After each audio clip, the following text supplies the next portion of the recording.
Bagaimana hukumnya mengambil uang suami tanpa persetujuan suami untuk ditabungkan demi kepentingan rumah tangga? Ini namanya gerakan ibu-ibu kreatif. Seringkali teman yang berbeda agama mengucapkan selamat ketika Idul Fitri. Bagaimana sikap kita untuk membalas hal seperti ini agar tidak dicap sebagai kelompok yang sempit dan fanatik buta? Sampaikan ke dia, brother, kau saudaraku satu bangsa dan setanah air.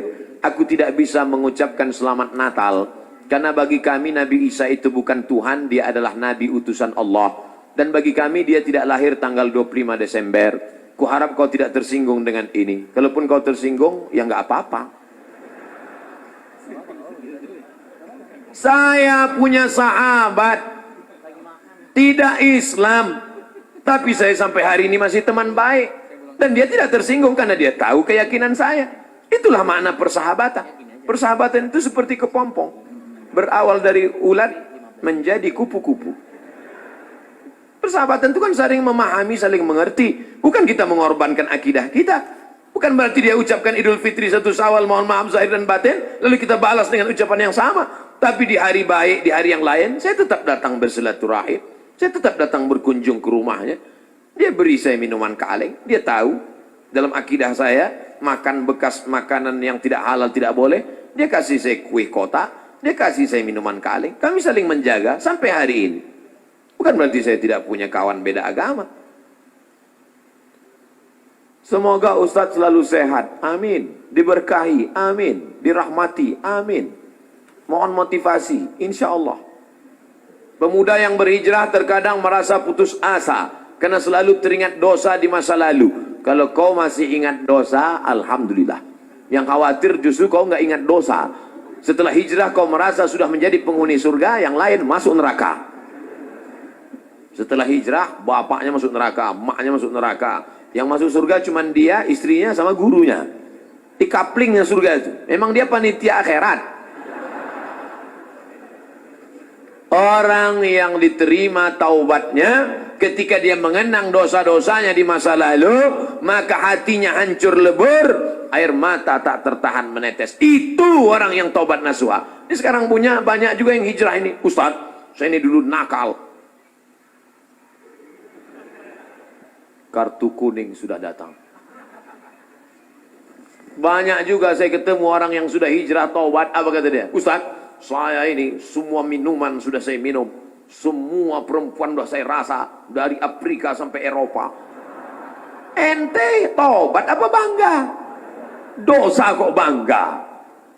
Ini yang taubatnya diterima Allah SWT. Rasa takut kepada Allah. Apa tujuan puasa 30 hari? Ya ayyuhalladzina amanu kutiba alaikumusyamu kama kutiba alal ladzina min qablikum la'allakum takut. Wahai engkau saudaraku, engkau sudah punya rasa takut dalam hati. Dengan bekal takut inilah engkau akan masuk ke dalam surga Allah SWT. Ada orang minta jasadnya dibakar, abunya di laut, dihanyutkan. Kenapa? Karena dia takut. Sebelum zaman Nabi Muhammad SAW. Karena dia takut kepada Allah. Kata Allah SWT, karena dia takut kepada aku, masukkan dia ke dalam surga aku. Makanya di antara doa, Allahumma qasim lana min khasyatika ma tahulu bainana wa baina ma'asik. Tanamkan rasa takut ke dalam hati kami, sehingga dengan rasa takut itu kami tidak jadi melakukan perbuatan dosa. Pak Ustadz, tadi saya ke mall, terus tiba-tiba datang cewek ngasih nomor, dia ngajak saya jalan, terus tiba-tiba datang rasa takut saya, Pak Ustadz. Akhirnya saya nggak jadi jalan. Takut sama siapa? Sama suaminya.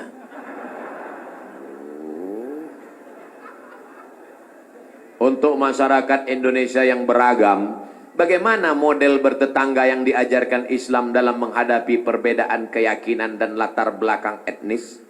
Saya nyewa rumah ngontrak di Mesir di lantai bawah. Di atas namanya Baba Yosef Hana. Baba Yosef Hana, agamanya Kristen Ortodok. Saya bertetangga 2 tahun, dari tahun 2000 sampai 2002. 2002 bulan November pulang. Suatu ketika kami datang mengadu ke Baba Yosef. Baba Yosef, kami tidak sanggup lagi bayar uang sewa rumah. Karena Baba Yosef mengatakan sewa rumah mesti saya naikkan. Karena saya kena kanker. Saraton bahasa Arabnya, saya kena kanker nak. Maka sewa rumah mau kami naikkan. Kalau Bapak Yosef menaikkan sewa rumah, apa boleh buat? Kami pindah dari rumah ini Bapak Yosef. Kenapa? Karena kami juga lebih dahsyat kanker kantong kering. Tahun 98, 99, 2000 krisis moneter. Apa kata Bapak Yosef? Kalian jangan pindah, tetaplah di rumah ini. Setiap acara Pak Dubes datang, Bapak Yosef kami undang makan bersama. Dan dia juga tetap baik dengan kami. Kami tahu kami berbeda, maka mengucapkan tidak assalamualaikum. Tapi kalau ketemu, sobahal khair, selamat pagi. Sobahan nur, selamat siang. Masa al khair, selamat petang, selamat malam. Kami saling menjaga. Apakah karena berbeda lalu kemudian kami berkumpul bersama? Ini tuan rumah beda agama, mari kita siapkan pisau dapur, kita bunuh dia malam-malam. Wala ana abidum ma'abattum wala antum abiduna ma'abud lakum dinukum waliyadin. Kami tetap bisa bekerja sama. Di Indonesia, tetangga dekat rumah saya non-muslim, kami bertetangga, tidak pernah konflik sampai hari ini. Mereka saya khawatir yang ribut-ribut di internet ini yang nggak bertetangga malah ribut. Manusia gagal paham. Kalau ada orang gagal paham, kita kasih paham. Insya Allah dia paham. Yang jadi masalah ini, ada orang-orang yang cari makannya dari gagal paham. Kalau nggak gagal paham, nggak makan. Bahaya ini manusia. Mesti dibina. Kalau tidak bisa dibina, dibinasakan. Ustadz, ibu saya meninggal seminggu yang lalu. Ibu saya meninggal hari Jumat ini 11 Rajab setahun yang lalu. Sampai hari ini belum hilang sakitnya. Apalagi kalau seminggu yang lalu. Saya mohon doanya agar ibu saya ditempatkan di tempat terbaik di sisi Allah. Nanti di akhir majelis, bukan hanya ibu engkau saudaraku, ibu kita semua. Dulu, makin berjalan hari itu makin lama dia makin berkurang. Di antara yang menenangkan hati ini adalah banyak-banyak berkirim doa. Habis setiap solat, Allah maghfir laha warhamha wa'afiha wa'afu anha. Kalau kau sanggup baca sekhatam Quran, bacakan sekhatam. Tak sanggup sekhatam, baca Yasin. Tak sanggup Yasin, baca Fatihah. Fatihah tak juga sanggup, parah kali. Habis itu pula kalau kau ada duit gaji sedekah, belikan beras 10 kilo, sarden, ikan, kumpul, masukkan ke kresek, serahkan ke anak yatim. Sebutkan, ni anak yatim tolong doakan almarhumah ibu saya. Di mana dulu tempat dia solat, kau buka sajadah solat kau di situ. Menenangkan hati. Wasta'inu bis sabri wassalah. Mintalah tolong kepada Allah dengan sabar dan salat. Saya tahu. Man lam yadhuq lam ya'rif man lam yadhuq. Orang yang tak meninggal ibunya, tak dapat dia merasakan bagaimana sakitnya kehilangan.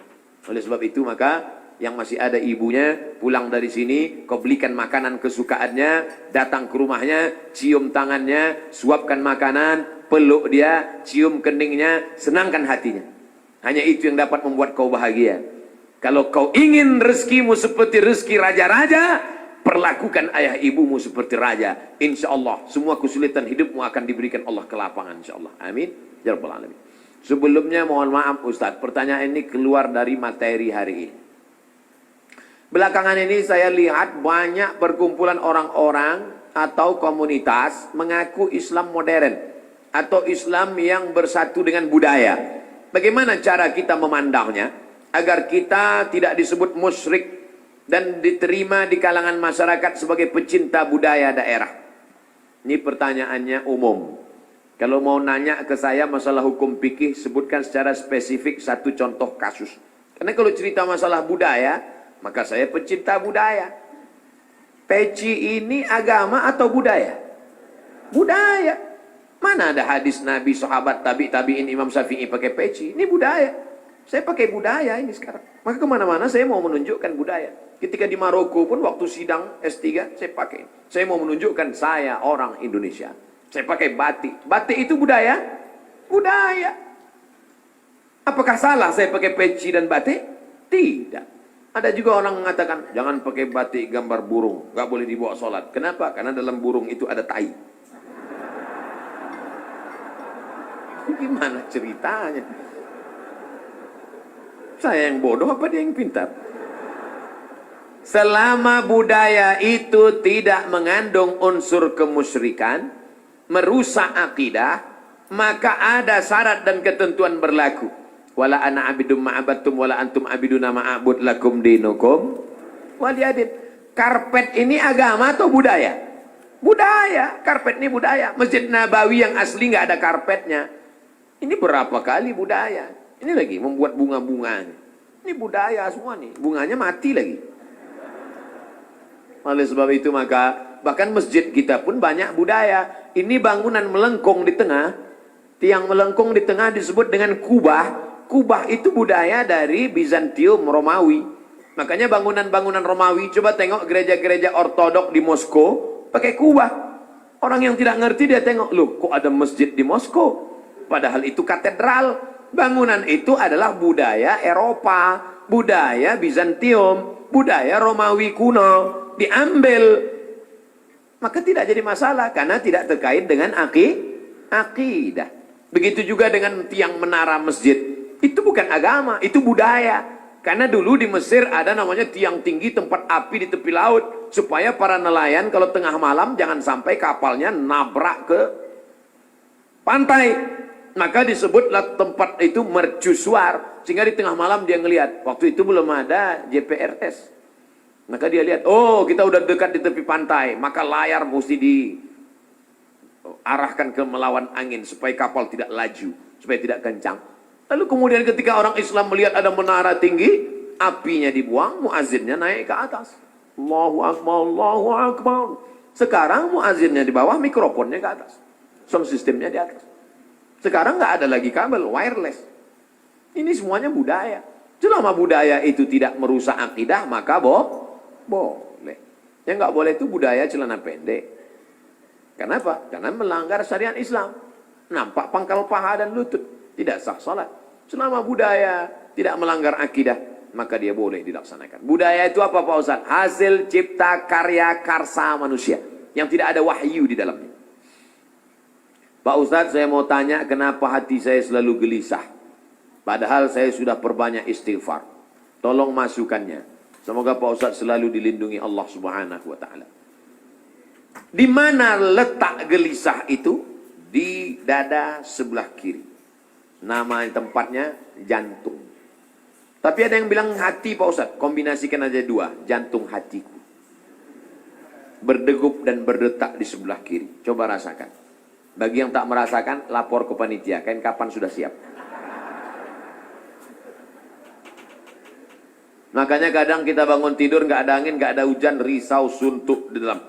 Tapi begitu kita ambil wudhu, sholat, terasa dia seperti kopi yang habis diaduk, tiba-tiba bening. Ala bidzikrillahi tatmainnul qulub.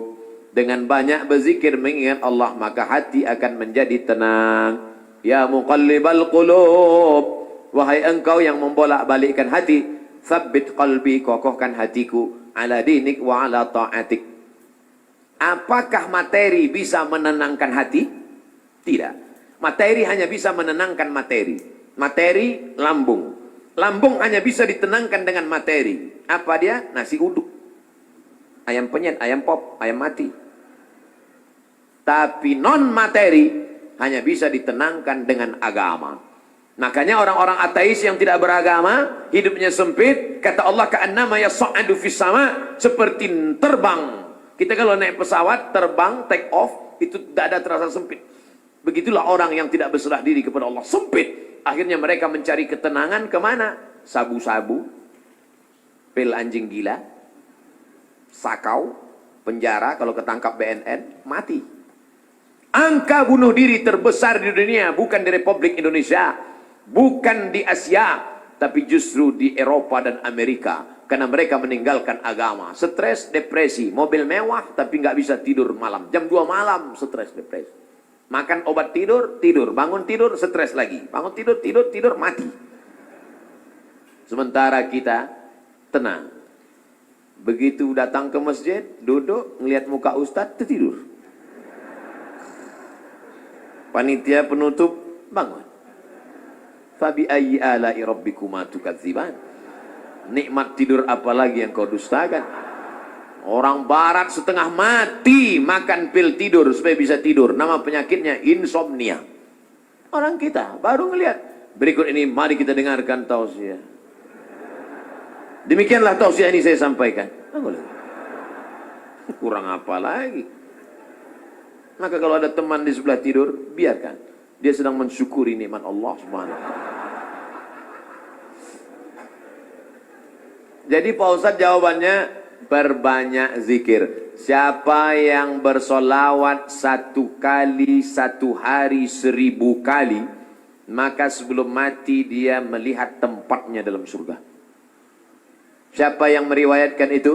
Ditulis oleh Syekh Ali Jum'ah, Mufti Mesir. Diriwayatkannya dari beberapa riwayat kitab-kitab sahih.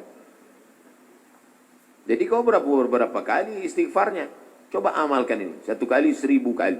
1 hari 1000 kali. Beli tasbih yang ujungnya ada 10, 100 kali betul. Allahumma sholli ala sayyidina Muhammad wa ala ali Muhammad. Allahumma sholli ala sayyidina Muhammad. Kadang-kadang belum sampai 200 kau udah tertidur. Bangun lagi, sambung lagi. Allahumma sholli ala sayyidina Muhammad. Malu bawa tasbih, pakai tasbih digital yang pencet itu. Allahumma sholli ala sayyidina Muhammad. Allahumma sholli ala. Tapi pelan-pelan. Kadang ada yang pakai tasbih itu. Allahumma sholli ala. Macam makan bakwan kepanasan. Bagaimana hukumnya mengambil uang suami tanpa persetujuan suami untuk ditabungkan demi kepentingan rumah tangga? Ini namanya gerakan ibu-ibu kreatif. Ketika Nabi Muhammad SAW sedang duduk di atas bukit Safa pada tahun 8 Hijrah, rekonsiliasi kota Makkah, Nabi pulang ke kota Makkah.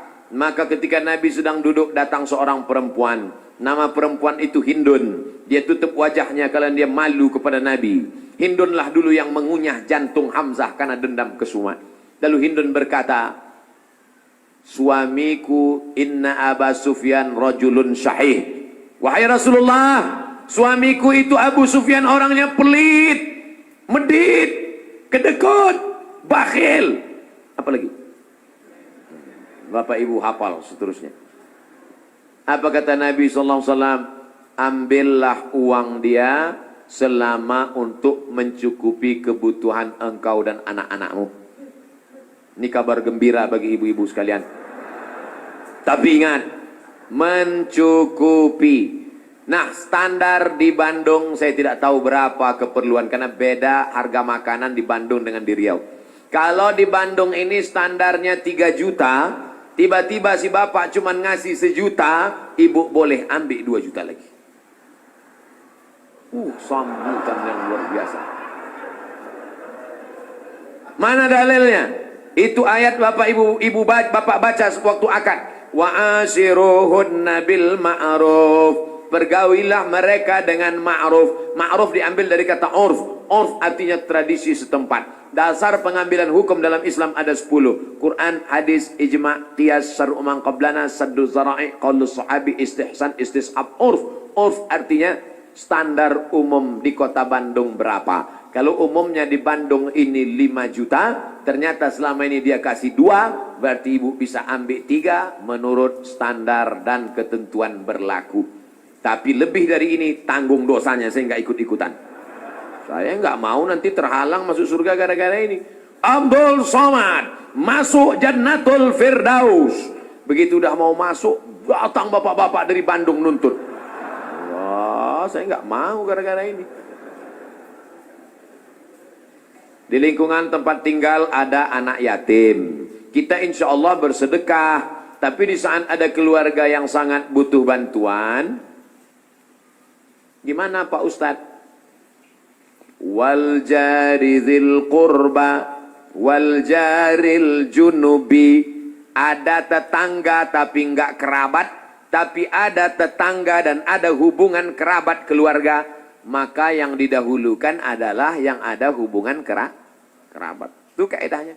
Baik dalam hal membantu maupun dalam hal pergi kondangan. Undangan hari Ahad ada 5. Bagaimana kita menyusun skala prioritasnya? Yang pertama tetangga kerabat. Habis itu tetangga tidak kerabat. Habis itu teman sekantor. Ring 1, ring 2 gitu.